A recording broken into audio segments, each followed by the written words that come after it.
The game Dead Space is a horror game developed by Visceral Games. So many games in that sentence. It released originally in 2008. It sparked audiences with an intriguing story and scares that would, I don't know, make it feel something. Now last year, a remake of the original game was released, with updated graphics and added voice lines that weren't included in the first iteration. Since I never played any of the older games, and I like stuff that involve horror, I thought, I'll just do this. Seems pretty good. I have no background of the first one, so I'm just gonna take the remake as it is. The game revolves around Isaac Clarke, who is heading towards the Ishimura.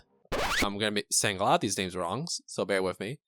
To repair it, but a bunch of weird mutants called necromorphs are rampaging throughout the entire space station. The story continues with us trying to find a way out of the station, while killing a bunch of necromorphs, finding our totally alive love interest, and even playing some space basketball. If that isn't riveting gameplay, I don't know what is. After finishing this remastered game, I had a few thoughts that I just wanted to get out there. I mean, I didn't start posting online just to say it to my condescending reflection. The story was really interesting to go through the first time. The more we saw of the lore and reasoning behind the creatures and the marker, the more interesting it got. It really did an excellent job of building the lore, with wall cravings, texts, and different ways of killing the necromorphs became unique and interesting, even in the most graphic and awesomest of ways. There's never really a point in the game where you weren't interested or engaged. The gadgets were cool, and even the kind of flying sequences were awesome.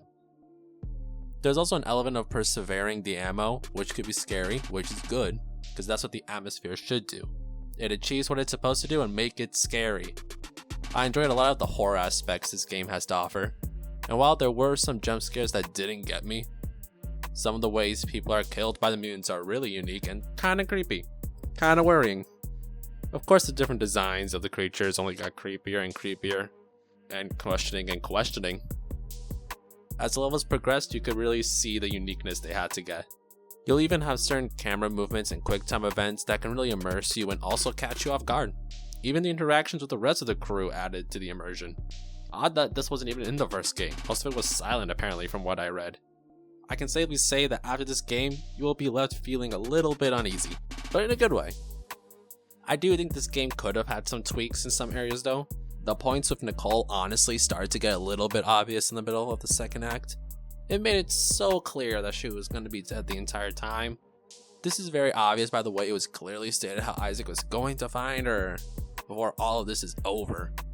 This honestly could have been just Rachel from The Dark Knight all over again. The last message from her definitely sealed the deal, and honestly, the final boss we fought, while designed cool and had awesome moving animations, felt anticlimactic most of the time. Like really, after all of these cool anti-gravity, adrenaline rushing basketball playing gameplay we had, it ends with a fight from an uglier sandworm from Dune? Any other problems I have would just be that this is a medium level of scary in my opinion. I think a lot of fear would come from the necromorph designs and the build-up that's felt in the game. Hopefully the next few games live up to the scare factor at the very least. Don't get me twisted though, this game is still really good. Good story, great lore, and awesome action sets. Just has some marks that could have been pushed a little further. Don't know if it's because the original game was conceived in 2008, or I'm just expecting too much. Otherwise, awesome game with a now clear cause of a legacy. Shame we won't be getting any more remakes though. Guess I'll have to play the older games. 7.5 out of 10.